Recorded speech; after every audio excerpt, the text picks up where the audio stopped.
प्यारे बच्चों, अस्सलाम वालेकुम रहमतुल्लाहि व बरकातुहू।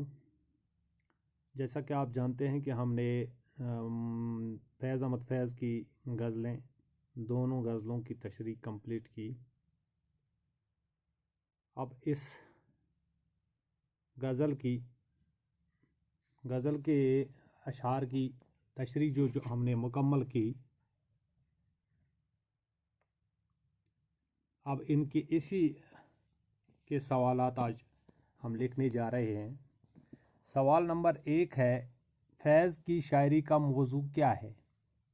फैज़ की शायरी का मौजू क्या है? तो इस सवाल का जवाब है, फैज़ की शायरी इनकलाबी है। वो आमरीत के ख़िलाफ़ थे। उन्होंने मज़लूमों की हिमायत में अपनी सदा बुलंद की। वो आज़ादी के तलबगार थे और इसलिए इनकी शायरी में इनकी जज्बात की तर्जमानी पाई जाती है। गर्ज इनकी शायरी का मौजू इंसान दोस्ती, आज़ादी और इनकलाब था। फैज़ की शायरी इनकलाबी शायरी है। वो आमरीत के ख़िलाफ़ थे। उन्होंने मज़लूमों की हिमायत में अपनी सदा बुलंद की। वो आज़ादी के तलबगार थे और इसलिए इनकी शायरी में इनकी जज्बात की तर्जमानी पाई जाती है। गर्ज इनकी शायरी का मौजू इंसान दोस्ती, आज़ादी और इनकलाब था। तो ये पहला क्वेश्चन जो है, इस तरह ये कंप्लीट हो गया। क्वेश्चन नंबर 2 है, फैज़ की गज़लों में कफ़स और रात, गुलामी, चमन, वतन और शहर, आज़ादी के मानों में इस्तेमाल हुए हैं। सवाल नंबर 2 आप किताब खोल कर देख लीजिए कि किताब में क्या है। सवाल नंबर 2, चलो मैं ठीक है मैं ही पढ़ता हूँ।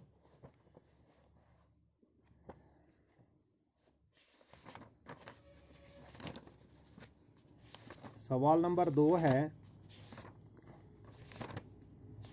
यहाँ आप किताब पे देख लीजिए। फैज़ की गज़लों में कफ़स और चमन या रात और शहर के अल्फाज इन मानों में इस्तेमाल नहीं होते हुए हैं जिन मानों में ये आम तौर पर उर्दू गज़ल में इस्तेमाल होते रहे हैं। क्या आप बता सकते हैं कि फ़र्क क्या है? ये है दूसरे सवाल का जवाब आप यहाँ से लिखिए। फैज़ की गज़लों में कफ़स और रात, गुलामी, चमन, वतन और शहर, आज़ादी के मानों में इस्तेमाल हुए हैं, और जबकि रिवायती उर्दू गज़ल में ऐसे अल्फाज यानी कफ़स पिंजरे को और चमन शायर के घर को कहा गया है, और रात महबूब से जुदाई की अलामत और शहर महबूब से विसल के तौर पर इस्तेमाल किया जाता है। फिर सुन लीजिए, इस सवाल नंबर 2 का जवाब ये है कि फैज़ की गज़लों में कफ़स और रात, गुलामी, चमन, वतन और शहर, आज़ादी के मानों में इस्तेमाल हुए हैं, और जबकि रिवायती उर्दू गज़ल में ऐसे अल्फाज यानी कफ़स पिंजरे को और चमन शायर के घर को कहा गया है, और रात महबूब से जुदाई की अलामत और शहर महबूब से विसल के तौर पर इस्तेमाल किया जाता है। तो बेटो इसके पास बाद है सवाल नंबर 3 जो आप किताब से देख लीजिए। बाद नवबहार कुछ लब शब हिजरां कामत जानाना तराकीब हैं, लफ्ज़ों की इजाबत से मिलाए जाए तो तरकीब बन जाती है। इस तरह की फ़ारसी तरकीब का इस्तेमाल उर्दू शायरी में आम रहा है। आप मज़ीद 5 तरकीब लिखिए। आपको 5 तरकीब लिखने हैं, तो आप जवाब इस सवाल का ये इस तरह से लिखेंगे कि 5 तरकीब दर्ज झेल हैं। बहरे खुदा, सर का कुल, कोए हार, सोएदार, दीदतर, दर्द दिल, शोर शर, मौसम गुल, नारे जहन्नम, इश्क जुनून।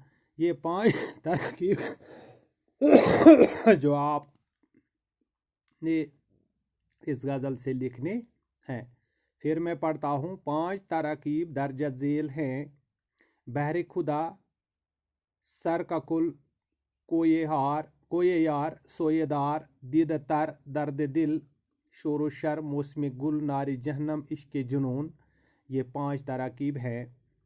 तो आज फैज़ अहमद फैज़ का ये जो टॉपिक था हमारा तशरी नोट और इसके सवालों के जवाबात ये आज मुकम्मल हो रहे हैं। उम्मीद है कि आप ये कापियों पे लिख के इसे याद कर लेंगे ताकि आपको एग्ज़ाम में कल दिक्कत ना हो।